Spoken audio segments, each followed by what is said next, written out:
Going places. So, A.R. Barton is a modern writer who lives in Zurich and writes in English.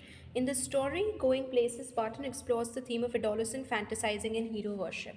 So chapter शुरू होने से पहले मैं आपको थोड़ा सा बता दूं कि इस चैप्टर में बेसिकली एक टीनेज गर्ल के ड्रीम्स विशेस एंड डिज़ायर्स के बारे में बात हो रही है जो कि वो फैंटिसाइज करती है, जिसको उसको इल्यूजन होता है कि that is something that has happened in real life with her.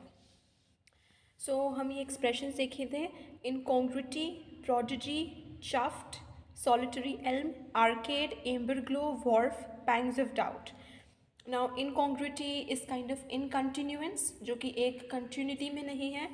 Arcade is basically a game, is it's a place where there are games played. So arcade is a place, where there are machines, game machines, and we play. So prodigy is somebody who's very intelligent, who's very, genius kind of a person. Now that amber glow basically means a yellow, it's a yellowish glow, it's like a golden glow. Chuffed and Worf we'll see later on in the chapter, because it is according to the context of the chapter. Solitary elm again is the context of the chapter. Pangs of doubt means lot of doubt. When I leave, Sophie said, coming home from school, I'm going to have a boutique. Jancy, linking arms with her along the street, looked doubtful. So now Sophie first said that, I'm going to have a boutique when I leave. Leave from where? When she leaves her house. Jancy looked doubtful. Takes money, Soph, something like that. I'll find it, Sophie said, staring far down the street. Take you a long time to save that much. Well, I'll be a manager then. Yes, of course, to begin with, till I've got enough. But anyway, I know just how it's all going to look. They wouldn't make you manager straight off, Soph. I'll be like Mary Quant, Sophie said. I'll be a natural. They'll see it from the start. I'll have the most amazing shop the city's ever seen.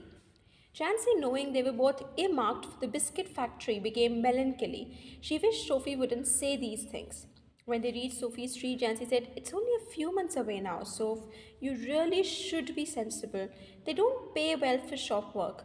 You know that. Your daughter would never allow it. So what is happening is that these two children, their parents work in a biscuit factory. Okay, and how do we know that is that Jancy already knows that even they would have to work in a biscuit factory as soon as they come of age. That means जब वो उस उम्र के हो जाएंगे तो उन्हें भी एक बिस्किट फैक्ट्री में काम करना पड़ेगा जैसे उनके पेरेंट्स अभी करे. और जैनसी इस बात को जानती है, लेकिन सोफ़ी क्या कहती है, मैं बुटीक चलाऊंगी. फिर जैनसी उसको यहाँ पर रियलाइज़ कराने की कोशिश करी कि तुम बुटीक कैसे खोल लोगी, उसके लिए बहुत पैसा लगता है, हमारे पास पैसा नहीं है, तुम्हारे डैड अलाउ नहीं करेंगे. तो बोलती है कि पहले मैं एक बुटीक की मैनेजर बन जाऊँगी. तो जैनसी बोलती है कि ऐसे ही थोड़ी ना उठा के बस स्ट्रेट किसी को भी सीधा मैनेजर बना देते हैं. तो उसने बोला कि अरे वो तो लोग देखना, जो शॉप के ओनर होंगे वो खुद ही देखेंगे कि मैं नेचुरल हूँ, मैं नेचुरली बहुत अच्छी मैनेजर हूँ, मुझ में नेचुरल टैलेंट है, तो वो मुझे फिर फटाफट से मैनेज रख देंगे और मैं इस बुटीक को या शॉप को बेस्ट बना दूँगी पूरी सिटी का जो कभी देखी होगी. They don't pay well for shop work, you know that your dad would never allow it. तो जैनसी उसको वहाँ पर रियलाइज़ कराने की कोशिश करी. तो एक तरीके से Sophie is in an idealist era, या फिर आइडियलिस्ट इमेजिनेशन कह सकते हैं कि वो हर चीज़ को एक उस तरीके से सोच रही है जो कि जैनसी को पता है कि उसका पॉसिबल होना बहुत मुश्किल है, या फिर उनके केस में.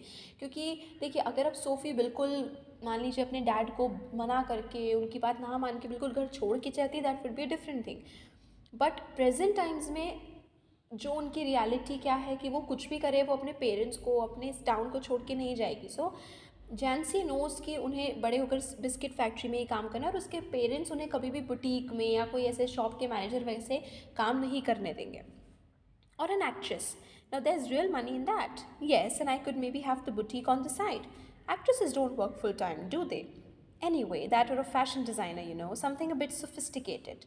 And she turned in through the open street door, leaving Jancy standing in the rain. If I ever come into money, I'll buy a boutique. Huh, if you ever come into money. If you ever come into money, you'll buy us a blessed, decent house to live in. Thank you very much. अब देखिए बात ये हो रही है कि उनके पास पैसे की कमी है।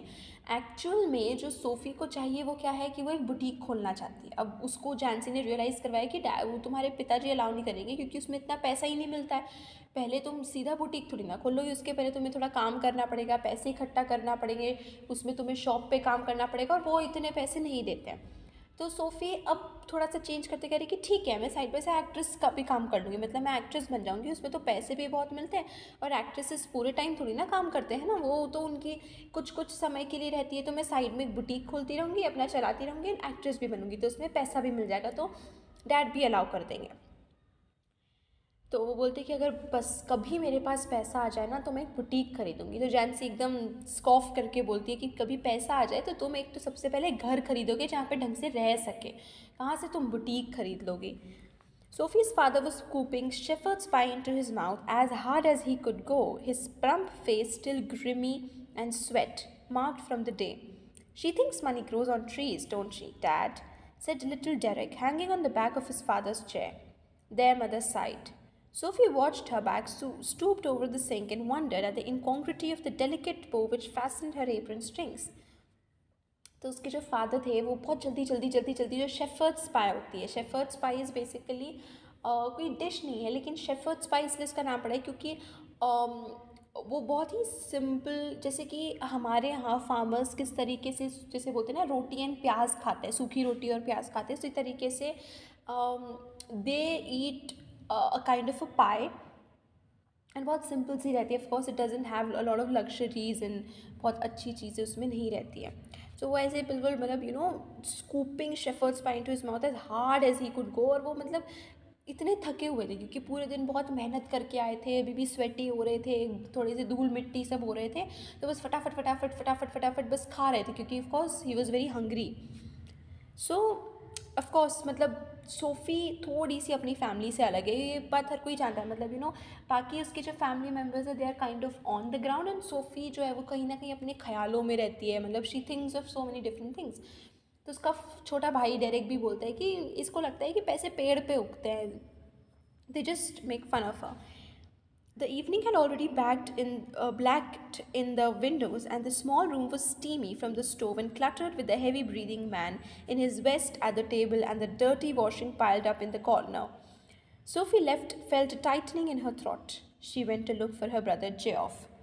अब बात यह कि जब सोफ़ी खड़ी हुई थी वॉश बेसिन के सामने खड़ी हुई थी, देख रही थी कि इतने सारे बर्तन धोने के लिए पड़े हैं, उसे लगा कि कैसे मेरा एप्रन का जो बो है वो कितना डेलिकेट है, कितना सुंदर ब्यूटीफुल सोफिस्टिकेटेड सा है, मतलब एक फीमेल ब्यूटी एंड जो एप्रन है वो उसका भी, मतलब it's such a beautiful soft thing. और इनकॉन्ग्रिटी मतलब आप देखो कि उसके कंटिन्यूस में उससे कंपैटिबल ना होते हुए आर द डिशेस जिसको ऐसे ज़ोर ज़ोर से रगड़ रगड़ के घीस के साफ़ करना, दैट मीन्स एक कॉन्ट्रास्ट है। सो इट्स इनकॉन्ग्रुइटी मीन्स कि वो कितने एक दूसरे से ऑपोजिट, एक तरीके से वो कंटिन्यूएंस में वही चीज़ कंटिन्यू नहीं हो रही है। The delicacy of the bow is not continued in to the hard and scrub and the all that energy into washing those piled up dishes.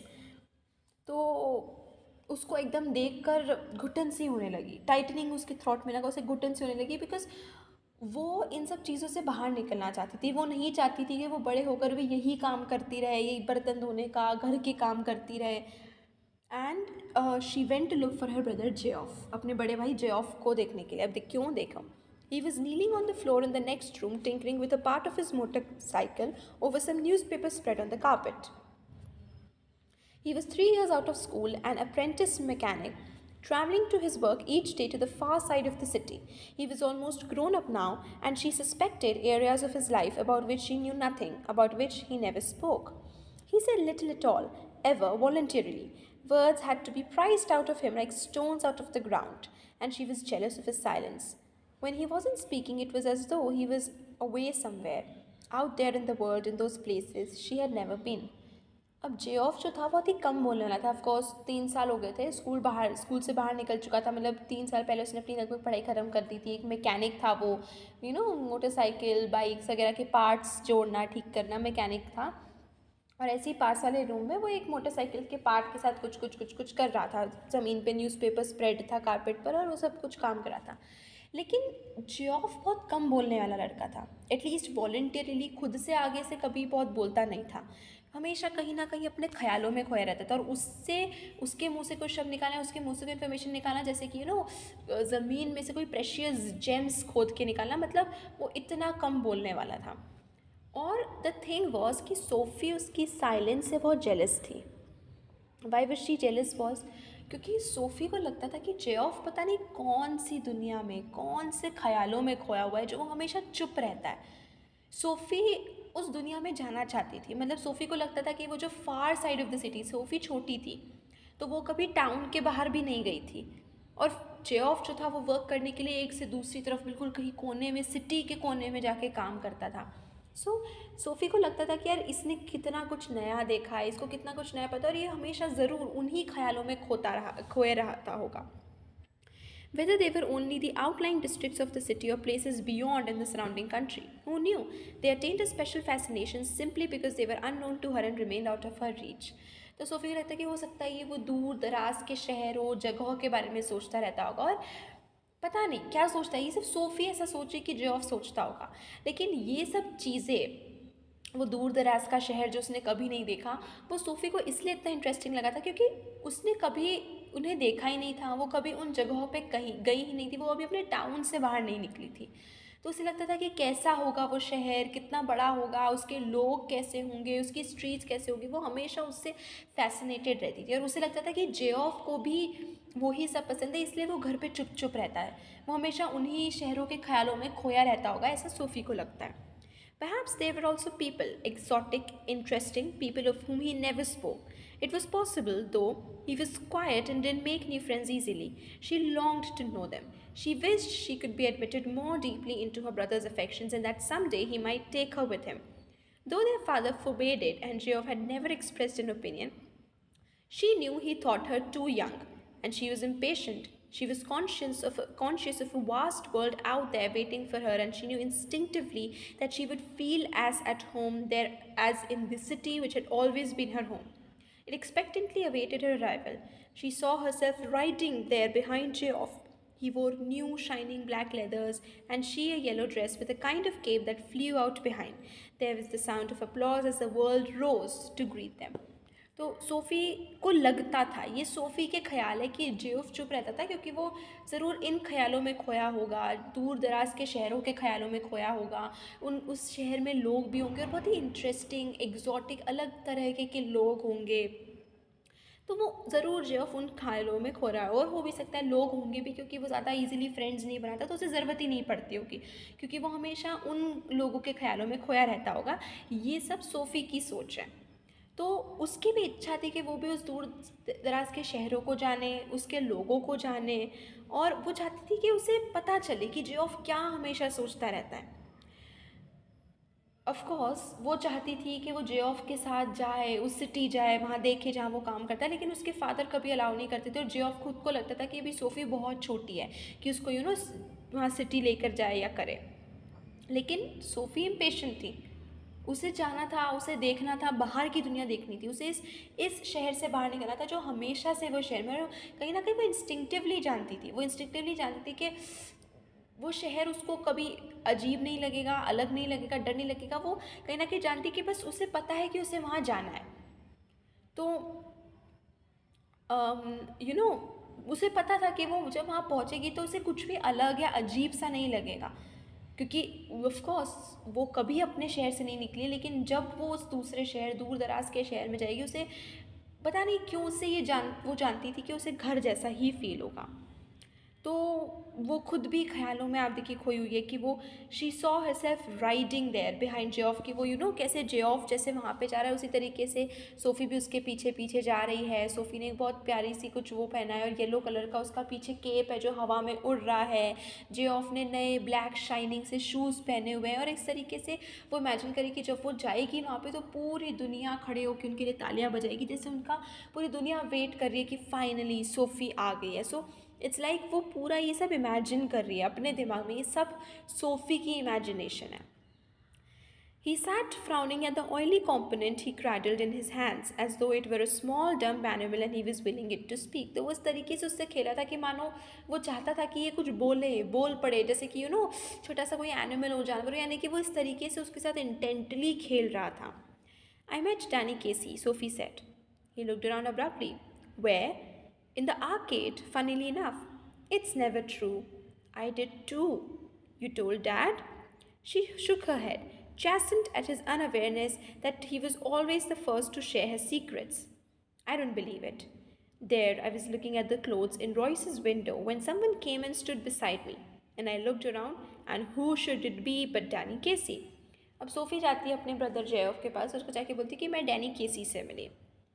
तो वो एकदम चौकन्ना होकर बोलता है, कहाँ कहाँ मिली, कहाँ देखा तुमने उसको? उसने बोला कि आर्केड में. आर्केड बेसिकली वो जगह है जहाँ पे गेम्स खेलते हैं, गेम्स की बहुत सारी मशीन्स होती हैं. तो वो जे ऑफ बोला कि हाँ ये सब कुछ सच नहीं है, तुमने कोई डैनी केसी को नहीं देखा है, हर कोई बोलता है ऐसा कुछ सच नहीं है. सोफ़ी ने बोला कि नहीं मैंने देखा है. तो मतलब जे ऑफ भी बोलते हैं कि हाँ हाँ मैंने भी देखा है डैनी केसी को.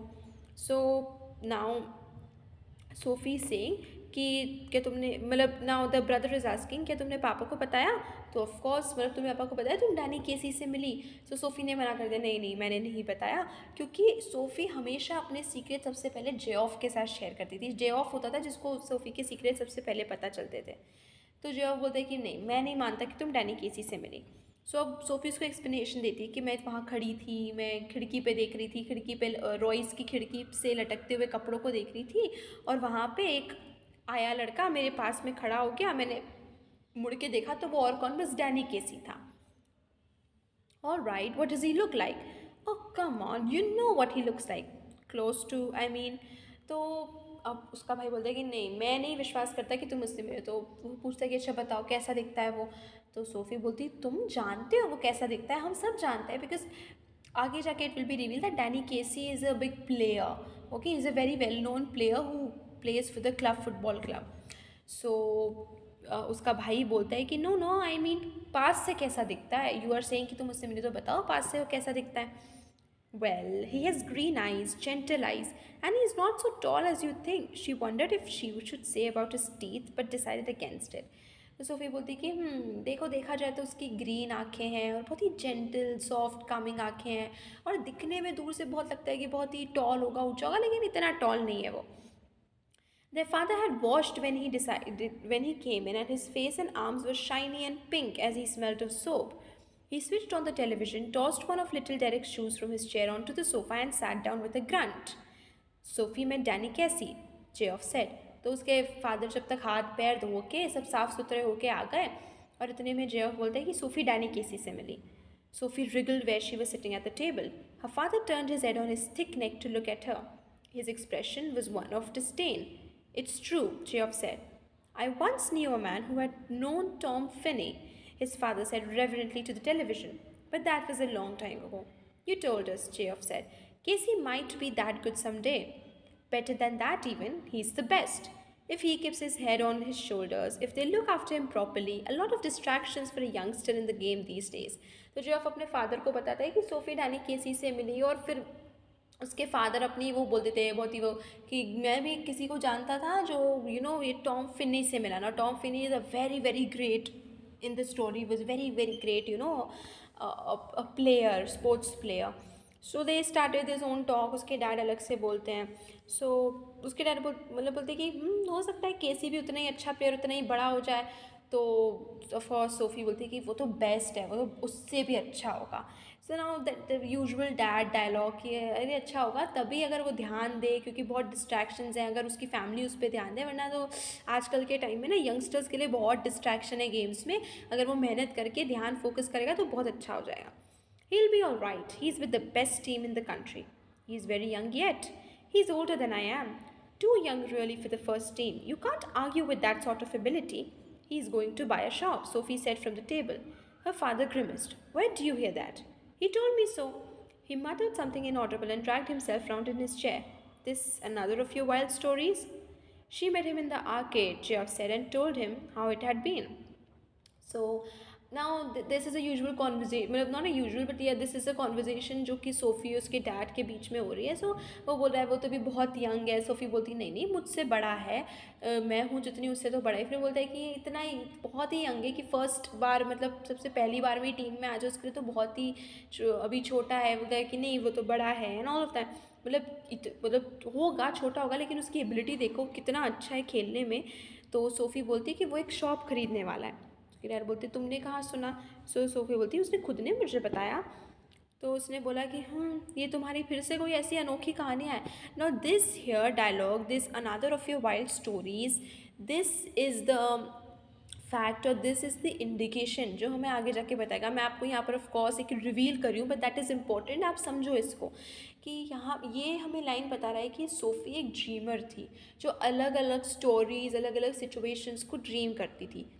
सो ये जो आगे वो अपना एक्सप्लेन करेगी कि वो डैनी केसी से मिली, ये एक्चुअल में ट्रू नहीं है। ये सिर्फ सोफ़ी की इमेजिनेशन है कि हाँ हाँ उसने डैनी केसी से मिली, वो उसने उससे बात करी and all of that stuff. ये सब कुछ भी ट्रू नहीं है।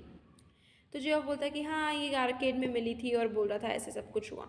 One of these days you are going to talk yourself in to a load of trouble, her father said aggressively. तो उसके फादर ने बोला कि तुम ऐसी ऐसी बातें करोगे ना एक दिन बहुत बुरा फंस जाओगे तुम। Jeff knows it's true don't you Jeff, he don't believe you though he'd like to. So Sophie बोलती है कि नहीं जेफ को पता है मैं सच बोल रही हूँ, मैंने सच में उसको देखा था। तो उसके डैड भी बोलते हैं कि वो चाहे भी तो भी वो जानता है कि तुम जो बोल रहे हो वो सही नहीं है। वो चाहे ना कि तो तुम जो बोल रहे हो वो सही हो तो भी वो ये बात जानता है कि what you're saying is not true, it's all false. The table lamp cast an amber glow across her brother's bedroom wall and across the large poster of United's first team squad and the row of colored photographs beneath, three of them of the young Irish prodigy, Casey. Three of them of the young Irish prodigy, Casey. So, table lamp जो है amber glow मतलब table lamp की जो of course light थी वो एकदम golden yellowish type की light पड़ रही थी, ऑरेंजिश येलोइश टाइप की लाइन। और उसके ब्रदर के बेडरूम की वॉल पे across the large poster of United's first team squad and the row of coloured photographs beneath. तो तीन मतलब उसमें थे, उसमें से एक आयरिश प्रोडिजी यानी कि Irish genius from Ireland of course, उनमें से एक की फ़ोटो थी केसी की, डैनी केसी की। Promise you'll tell no one, Sophie said. Nothing to tell, is there? Promise, Geoff, Dad murder me. SoFi बोल रही कि तुम प्रॉमिस करो, मैं जो तुम्हें बोलूँगी तुम किसी को नहीं बताओगे। तो जेफ बोल रहा है कि कुछ है ही नहीं, मुझे पता है बताने को कुछ नहीं है। सोफ़ी बोलती है कि नहीं नहीं तुम बताओ, प्रॉमिस करो कि मैं जो तुम्हें बताऊँगी तुम किसी को नहीं बताओगे, डैड मेरा मर्डर कर देंगे। मतलब dad would of course not literally but या dad would scold her very much, that's what. Only if he thought it was true. Please Geoff. तो जेफ बोलता है कि हाँ डैड कहाँ से कुछ भी तुम्हें करेंगे, अगर वो खुद ही मान जाए कि ये सब सच है, वो जानते हैं ये सब सच नहीं है। तो वो बोलता है कि प्लीज़ जेफ तुम मत बताना ना, मैं तुम्हें कुछ बताने वाली हूँ। Christ Sophie you still at school, Casey must have strings of girls.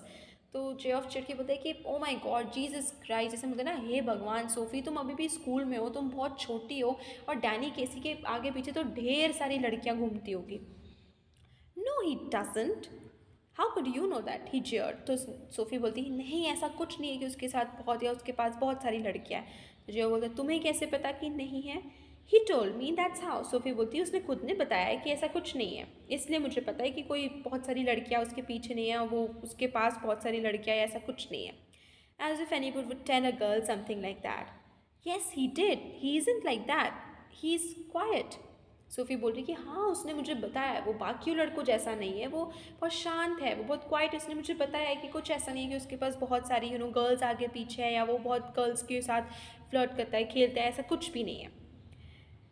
Not as quite as all that apparently. तो उसका Geoff again he is joking and he saying कि हाँ इतना भी शांत नहीं है, मतलब क्यों नहीं है, because of course he is saying all of that stuff to her, तो मतलब इतना भी शांत नहीं है। It was nothing like that, Geoff. It was me spoke first. When I saw who it was, I said, excuse me, but aren't you Danny Casey? And he looked sort of surprised. And he said, yes, that's right. And I knew it. I knew it must be him because he had the accent, like when they interviewed him on the television. तो Sophie बोलती नहीं वो शांत ही है, वो तो मैंने उससे पहले पूछा इसलिए उसने मुझसे ये सब बातें बताई। तो फिर अब सोफ़ी यहाँ पर what he is starts doing is कि सोफ़ी यहाँ पर पूरा एक्सप्लेन कर रही है कि how did their first meeting go. So Sophie कहती है कि मैंने पहले बोला कि एक्सक्यूज़ मी, तुम डैनी कैसी हो ना. तो डैनी कैसी एकदम सरप्राइज होके बोला कि हाँ मैं ही हूँ, मैं ही हूँ डैनी कैसी. और सोफ़ी बोलती कि मुझे पता था कि वो ये, क्योंकि उसका एक्सेंट, उसने जब बात की ना तो उसका एक्सेंट लग रहा था जैसे कि उसका टीवी में इंटरव्यू लेते तो वो एक्सेंट उसके बोलने से मैच हो रहा था. मैं जानती हूँ वो डैनी कैसी ही था. So I asked him for an autograph for little Derek, but neither of us had any paper or a pen. SoFi बोलती कि तो जैसे उसने बोला हाँ सही हो मैं ही हूँ, उसने बोला कि प्लीज़ मुझे एक ऑटोग्राफ दे दो मेरे छोटे भाई डेरेक के लिए. सो उन दोनों के पास ना कोई पेपर था ना कोई पेन था. So then we just talked a bit about the clothes in Royce window. He seemed lonely. तो सोफ़ी ने बोला कि हमारे पास था ही नहीं ऑटोग्राफ के लिए, तो हमने यूँ ही बातें करी. हम रॉयस की विंडो का खिड़की पे जो कपड़े टंग रहे थे उसके बारे में बात कर रहा था. तो डैनी कैसी बहुत अकेला अकेला सा लग रहा था. After all it's a long way from the west of Ireland. And then just as he was going he said if I would care to meet him next week he would give me an autograph then. Of course I said I would. तो Sophie सब incident बता रही है कि फिर जब हम ऐसी बातें कर रहे थे, उसकी खिड़की की पे टंगे कपड़े देख रहे थे, वो बहुत ही अकेला अकेला सा लग रहा था. और फिर जैसे ही हम जाने लगे तो डैनी केसी ने मुझे बोला कि तुम मुझसे अगले हफ्ते मिलना चाहोगी, मैं तब तुम्हें ऑटोग्राफ दे दूंगा. तो मैंने कहा हाँ हाँ बिल्कुल मैं मिलूंगी, दे दूंगी and all of that. As if he ever show up. तो अब चे ऑफ का फिर से करें हाँ हाँ जैसे वो आने भी वाला है. You do believe me now don't you. तो अब सोफ़ी बोलती है अब तो तुम मेरा विश्वास करो कि हाँ मैं उससे मिली थी, सच में मैं उससे मिली थी, मैंने उससे बात किया था. ही dragged his jacket, which was shiny and shapeless, on the back of the chair and pushed his arms into it. She wished he paid more attention to his appearance, wished he cared more about clothes. He was tall with a strong dark face, handsome, she thought. It's the unlikeliest thing I've ever heard, he said. तो जे of जो है वो जानता था कि ये सब SoFi की एक और कोई स्टोरी है. सोफ़ी एक्चुअल में उससे मिली ही नहीं है डैनी केसी से. तो बस वो बाहर निकाल के अपना जैकेट पहनने लगा, जाने लगा. तो सोफ़ी ने बोला कि तुम अब तो मेरा विश्वास करते हो ना कि हाँ मैंने उसको देखा है. तो जो है बोलते हैं कि हाँ ऐसा कुछ होना कितना अनलाइकली है, हो ही नहीं सकता ऐसा, इट्स नॉट पॉसिबल ऐसा कुछ हो. सो सोफ़ी ऑल्सो थिंक्स कि मतलब Geoff is handsome tall, he has a dark face, तो यू शुड जे ऑफ को और ध्यान देना चाहिए कि वो क्या कपड़े पहन रहा है, वो कैसे कैरी कर रहा है अपने आप को, जो जे ऑफ नहीं देता था उसकी. That's just a random thing. On Saturday, they made their weekly pilgrimage to watch United. Sophie and her father and little Derek went down near the goal. Geoff, as always, went with his mates higher up. United won 2-0 and Casey drove in the second goal, a blend of innocence and Irish genius, going round the two big defenders on the edge of the penalty area, with her father screaming for him to pass and beating the hesitant goalkeeper from a dozen yards. Sophie glowed with pride. Geoff was ecstatic. It's ecstatic. So now ये था कि जब भी वो match होता था तो वो लोग देखने जाते थे मैच को. और फिर वही हुआ कि केसी ने 2 गोल किए और उसके फादर जोर जोर से दूर से चिल्ला रहे हैं गोलकीपर को, क्यों तुम बॉल को पकड़ रहे हो, मत पकड़ो, हटो साइड से, and all of that stuff happen. और जैसे ही टैनी केसी गोल करता तो सोफ़ी भी बहुत खुश हो जाती कि येस टैनी केसी ने गोल किया and all of that stuff. I wish he was an Englishman, someone said on the bus. Ireland will win the cup, little Derek told his mother when Sophie brought him home. Her father was gone to the pub to celebrate. So कोई बोला था बस में कि यार वो Ireland से नहीं होता, इंग्लिश मैन होता, यूनाइटेड किंगडम से होता तो कितना अच्छा होता, हमारे साथ होता. तो डेरेक बोलता कि हाँ कब आयरलैंड ही जीतेगा. वो आकर अपनी मम्मी को बताता, मतलब कि their mother didn't accompany them to watch the match. उनकी मदर उनके साथ नहीं गई थी. Only dad, Geoff, Derek and Sophie, these 4 people went. ना उसके फादर ऑफकोर्स जीत की खुशी मनाने के लिए पब चलेगा. What's this you been telling, Jancey said, next week. About what?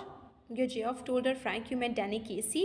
तो अब थोड़ा सा फॉरवर्ड हो गया है. 1 हफ्ते बाद सोफ़ी जैंसी से मिलती है और जैंसी बोलती है ये तुम क्या बातें करो बता रहे हो. तो सोफ़ी बोलती किस बारे में, तुम क्या बात कर रहे हो.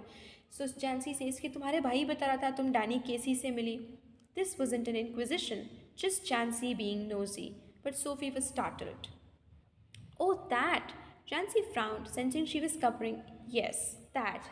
Well, yes, I did. You never did? Jancy exclaimed.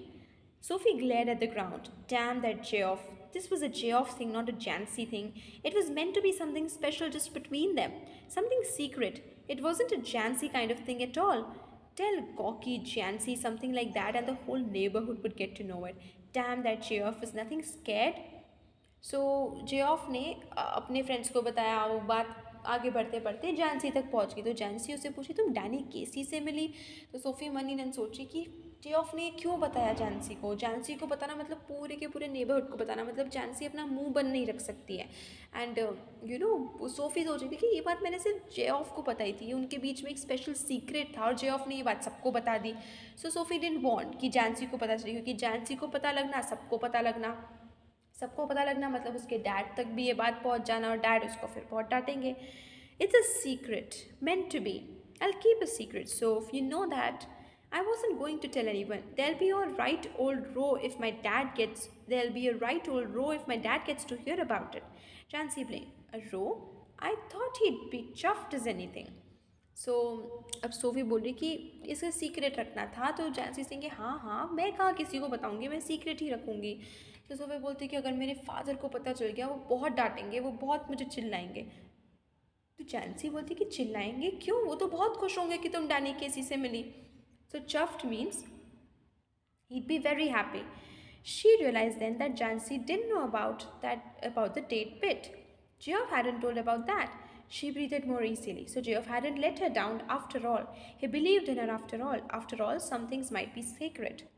So फिर जैनसी बोला तो तुम्हें फादर क्यों चिल्लाएंगे, वो तो बहुत खुश होंगे कि तुम डैनी केसी से मिली, इट्स अ गुड थिंग। तब सोफ़ी को रियलाइज़ हुआ कि ओके, जेऑफ ने सिर्फ ये बताया है कि वो डैनी केसी से मिली है, ये नहीं बताया कि वो दोनों एक डेट पे गए थे और अगले हफ्ते डेट पर जाने वाले हैं। सो दे हैवंट टॉक, मतलब जेऑफ ने किसी को भी सोफ़ी और उसके रिलेशनशिप के बारे में नहीं बताया, सिर्फ इतना बिट बताया है कि वो डैनी केसी से मिली थी।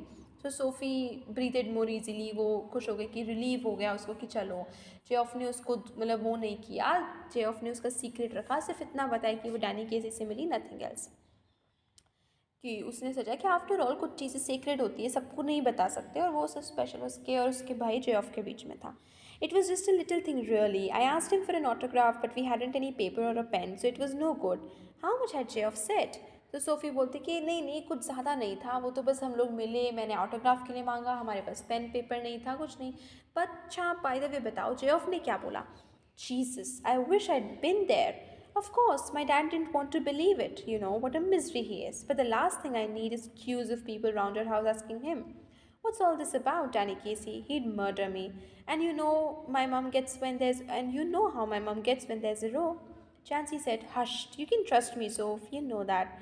सो जैसे बोलती है ओ काश मैं भी वहाँ होती, डैनी केसी से मिल पाती। तब सोफ़ी बात को घुमाते हुए, बात को कवर करते हुए बोलती है कि नहीं, वो तो बस ये होता कि अगर सबको पता चल जाता मैं डैनी केसी से मिली हूँ तो बहुत सारे लोग घर के बाहर आ जाते, पूछते डैनी केसी कैसा है क्या है, फिर ये डैड को पसंद आता, बस इसलिए वो मुझे डांटते, और तो कोई रीज़न नहीं था कि वो मुझे डांटे करे। और तुम जानती हो कि मदर भी कितना गुस्सा हो जाती है, कैसी हो जाती है जब ये सब होता है। So all of that stuff that. So Jancey बोलती कि ओ हो, यू कैन ट्रस्ट मी, मैं किसी को नहीं बताऊंगी, मैं कुछ नहीं बताने वाली। So after dark, she walked by the canal, along a sheltered path lighted only by the glare of the lamps from the wharf across the water, and the unceasing drone of the city was muffled and distant. It was a place she had often played in when she was a child. There was a wooden bench beneath a solitary elm where lovers sometimes came. She sat down to wait. It was the perfect place. She had always thought so for a meeting of this kind. For those who wished not to be observed, she knew he would approve. तो अब SoFi कहाँ जाती है कि एक street पे जाती है, अंधेरा सा स्ट्रीट, मतलब स्ट्रीट पे अंधेरा सा था, सिर्फ लाइट लैम्प की जो स्ट्रीट लाइट्स थी सिर्फ उनकी थोड़ी सी लाइट थी, वरना वो पूरे स्ट्रीट पे अंधेरा था। और पानी की आवाज़ दूर से आ रही थी, पानी का ही। So, when it said that lamps from the wharf across the water, so wharf is the sound across, जो waves की जो sound है वो वाली sound है। तो सोफ़ी समझती थी कि ये वही प्लेस है, मतलब अगर किसी से तुम चाहो कि कोई तुम्हें देख ना सके, ऑब्जर्व ना कर सके, तो ये सबसे अच्छी जगह है, क्योंकि यहाँ पर अक्सर लवर्स आया करते थे। तो सोफ़ी जानती थी कि डैनी केसी भी इस जगह को अप्रूव करेगा, क्योंकि ऑफ कोर्स वो यही समझती थी कि डैनी केसी नहीं चाहेगा कि सबके सामने वो और सोफ़ी मिले and all that stuff. For some while waiting, she imagined his coming. She watched along the canal, seeing him come out of the shadows, imagining her own consequent excitement. Not until some time had elapsed did she begin balancing against this idea of his not coming. तो उसने थोड़ी देर तक wait किया कि Danny केसी आएगा, वो imagine करी थी वो आएगा, मैं एक्साइटेड हो जाऊंगी, वो पूरा सिनेरियो इमेजिन करी थी। फिर कुछ टाइम हो गया, डैनी केसी नहीं आया। तो फिर धीरे धीरे उसको लगने लगा कि क्या पता शायद डैनी केसी आए ही ना। Here I sit, she said to herself, wishing Danny would come, wishing he would come and sensing the time passing. I feel the pangs of doubt stirring inside me. I watch for him, but still there is no sign of him. I remember Geoff saying he would never come, and how none of them believed me when I told them. I wonder what will I do? What can I tell them for now if he doesn't come? But we know how it was, Danny and me. That's the main thing. How can you help what people choose to believe? But all the same, it makes me despondent. This knowing I'll never be able to show them they're wrong to doubt me.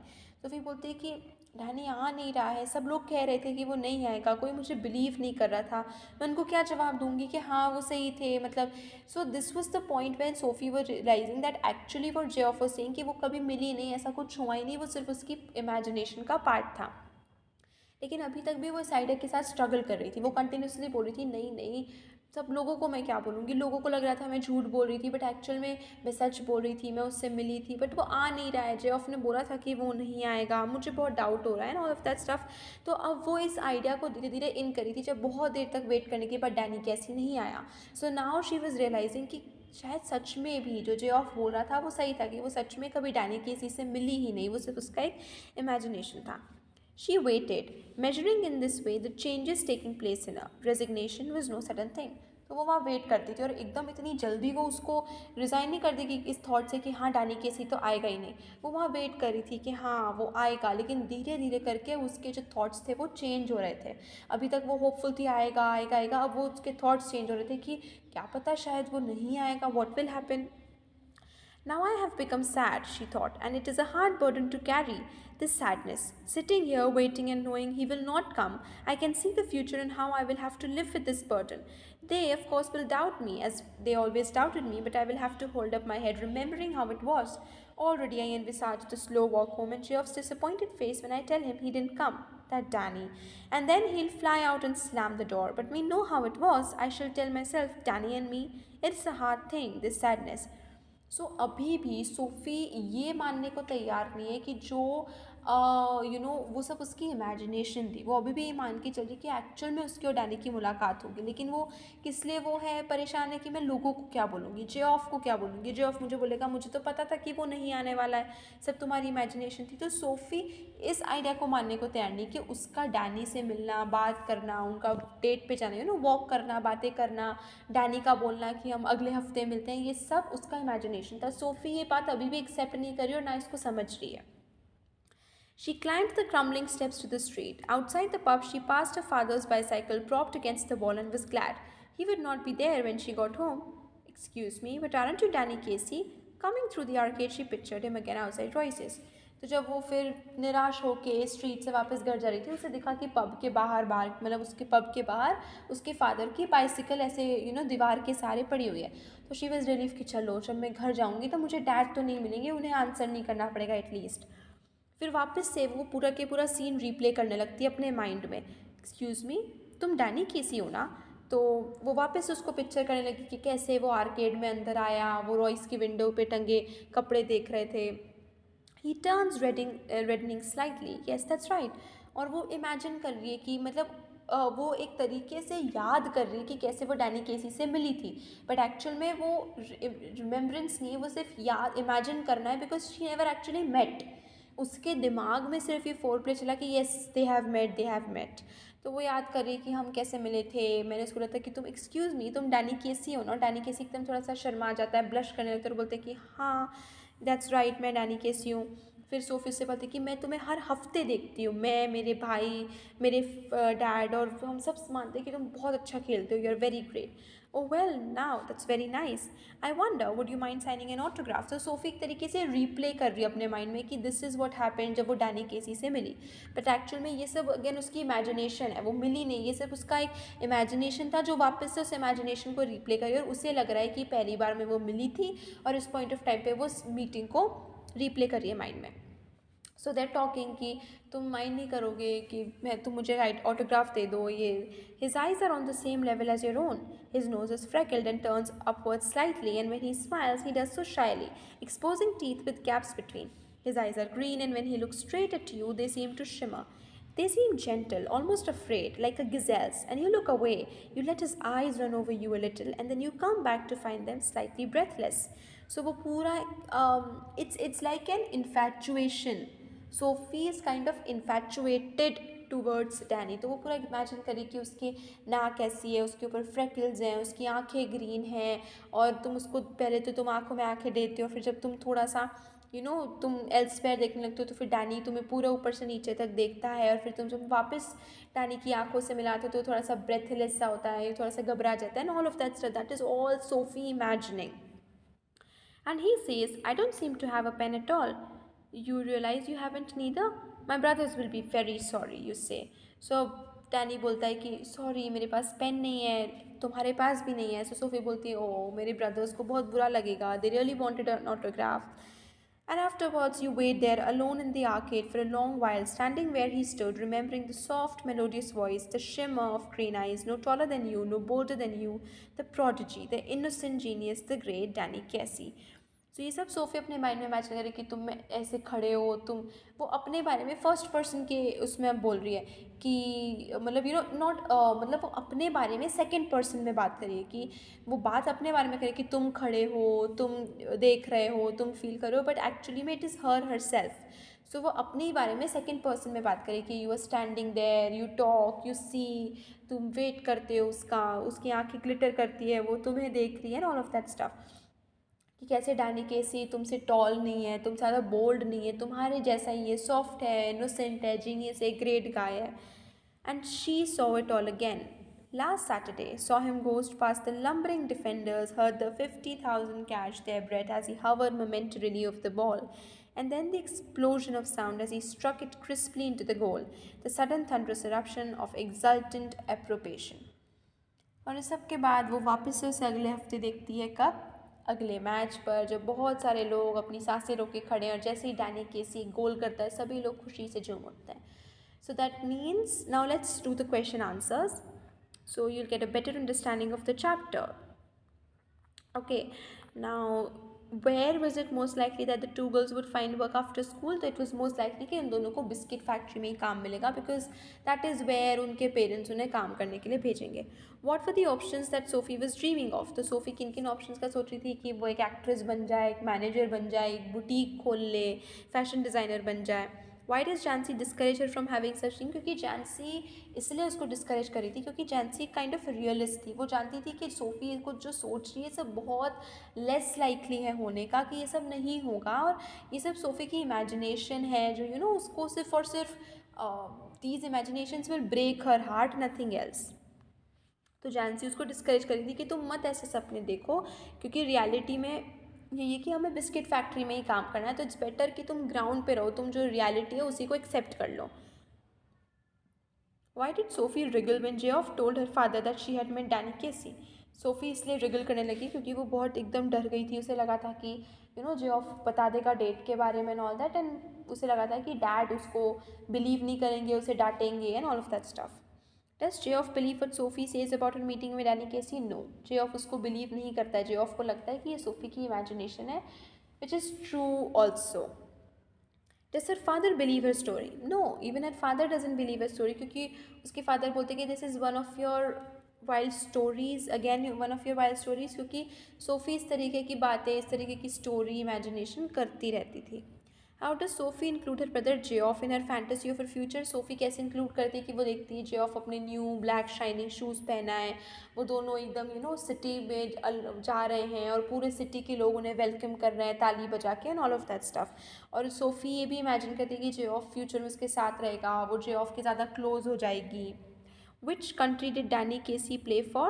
So Danny came from Ireland, and he played for the United team from the English side. So why didn't Sophie want Jancy to know about her story with Danny? तो SoFi इसलिए नहीं चाहती थी कि जानसी को पता चले, क्योंकि जानसी को पता चलना मतलब पूरे नेबरहुड को पता चलना. जानसी के लिए सीक्रेट रखना मुश्किल था, और सबको पता चलेगा, उसके डैड को भी पता चलेगा, और उसके डैड फिर उसे डांटेंगे, क्योंकि डैड ऑफकोर्स सोफ़ी को डेट पे नहीं जाने देते डैनी केसी के साथ. Did Sophie really meet Danny Casey? No, Sophie actual में उससे मिली नहीं, वो सिर्फ उसकी इमेजिनेशन थी. Which was the only occasion जब वो डैनी केसी को मिली इन पर्सन? तो सिर्फ ओनली ओकेजन जब उसने डैनी केसी को इन पर्सन देखा वो मैच के दौरान था, जब उसके फादर, उसके ब्रदर्स मैच देखने के लिए गए थे. अपार्ट फ्रॉम दैट सब उसकी इमेजिनेशन थी. Sophie and Jancy were classmates and friends. What were the differences between them that show up in the story? तो क्या differences थे? एक difference था कि Jancy secret नहीं रख सकती थी, Sophie रख सकती थी. एक बहुत major difference था कि Sophie एक dreamer थी. एक तरीके से idealist थी ना. Idealist एक ऐसा word है, again you have to use it in a very different sense here. It's not the same idealist as the political idealist or realist. So Sophie एक idealist थी, imaginative थी, बहुत imagine करती थी और वो अलग अलग चीज़ों को imagine करती थी, dream करती थी. Jancy ऐसी नहीं थी. Jancy was very much connected to the reality और Jancy knew of the real things कि क्या होगा उनके future में. How would you describe the character and temperament of Sophie's father? So Sophie के जो father थे वो कैरेक्टर वाइज टेम्परामेंट में थोड़े से गुस्से वाले थे, हार्ड वर्किंग भी थे, थोड़े प्लम्प से थे. He was kind of narrow minded, थोड़े से कंट्रोलिंग थे, डोमिनेटिंग थे, सोफ़ी को कहीं बाहर नहीं जाने देते थे. And I think this is it. Not much has been talked about but you can always infer from the text. And Danny Casey के फादर का it was a very usual, मतलब वो हार्ड वर्किंग थे, simple थे and he didn't care much, मतलब yeah, we can say all of these things कि वो factory में काम करते थे, worked hard, sweat and all of that stuff, and he enjoyed, celebrated the win, liked to watch football, stuff like that. Why did Sophie like her brother Geoff more than any other person? From her perspective, what did he symbolize? तो SoFi को इसलिए Geoff ज़्यादा पसंद था बाकी लोगों के comparison से, क्योंकि जियोफ जो था ना वो बहुत चुप रहता था, शांत रहता था. तो सोफ़ी को लगता था कि जियोफ कोई ख्याली दुनिया में खोया हुआ है. End of course SoFi herself बहुत ही इमेजिनेटिव पर्सन थी, तो उसे लगता था कि जियोफ भी कोई बहुत इमेजिनेशन में खोया हुआ है उसके पूरे टाइम. सो वो उसके और उसके इमेजिनेशन को जानना चाहती थी एंड चाहती थी कि जियोफ उसको फार साइड ऑफ सिटी में लेके जाए. सो एक तरीके से उसके पर्सपेक्टिव से बाकियों के कंपैरिजन में बाकी उसको बहुत ज़्यादा रियलिटी के साथ बार बार वो कराते, तुम ये नहीं कर सकती, वो नहीं कर सकती. जियोफ उसके लिए सिम्बलाइज करता था एक तरीके से एक ड्रीम, एक imagination of all that sort. What socioeconomic background did Sophie belong to? So socioeconomic background was a very she belonged to a lower class, poor family, hardworking, laborer family, laborer background. What are the indicators of a family's financial status? Indicators as कि उसके कैसे dad जो है वो Sophie and Jancy would work in a biscuit factory और जैंसी बोलती कि जब तुम्हारे पैसे आएंगे तुम एक डिसेंट घर खरीदोगे, मतलब they don't even have a proper house to live in, उनके पास प्रॉपर घर भी नहीं है रहने के लिए. एंड कैसे सोफ़ी को खुद काम करना पड़ रहा है, उसका भाई एक मैकेनिक है. So all of these things, these are indicators, बहुत ही simple literal indicators are given in the text कि हाउ कैन यू से कि उनके financial status were not very good. Sophie's dreams and disappointments are all in her head, in her mind. That is true. Her father also keeps saying that this is one of the wild stories. Geoff doesn't believe any of the thing that Sophie says. सो ये सब उसके mind में, उसकी disappointments में, क्योंकि SoFi जो है वो उस टाउन से, शहर से बाहर निकल के खुद की कोई अलग दुनिया जीना चाहती है. वो नहीं चाहती कि वो उसी तरीके से सोफ़ी काम करती रहे, हाउस होल्ड चोर करती रहे, उसी टाउन में रहे. So she wanted to be somebody sophisticated, beautiful and all that stuff. और इसी वजह से कि उसका जो ये मीटिंग है कि डैनी केसी डेट कर रहा है उसको, so this is also an imagination. ये भी रिफ्लेक्ट करता है उसके डिज़ायर को कि she wants to become somebody famous, somebody important, कि ऑल ऑफ दैट स्टफ जो उसके लाइफ में नहीं हो रहा है. It is natural for teenagers to have unrealistic dream. What would you say are the benefits and disadvantages of such fantasizing? This is an open-ended question. आप answer लिख सकते हैं कि बेनिफिट्स भी है कि वो उनको मोटिवेट करता है, उनको पोटेंशियल देता है, वो और सक्सेस अचीव करे. एंड अगर वो ड्रीम्स पे एक्चुअल में वर्क हार्ड करेंगे तो वो एक्चुअल में कुछ बहुत ही बड़ा अचीव कर लेंगे and all of that stuff. लेकिन उसके डिसएडवांटेजेस भी है कि कई बार टीनेजर्स इतने फैंटेसाइज कर लेते कि बाद में वो खुद ही हर्ट हो जाते हैं. जैसे इस केस में सोफ़ी हुई कि वो डैनी केसी का वेट करती रही और डैनी नहीं आया, तो इसमें टीनेजर्स को डिसअपॉइंट हो जाते हैं, अनरियलिस्टिक गोल सेट कर लेते हैं, फिर उसको अचीव नहीं कर पाते, तो वो डिसअपॉइंटमेंट, डिप्रेशन, एंग्जाइटी में रिजल्ट करता है. So you can write all of these things. It is an open ended question.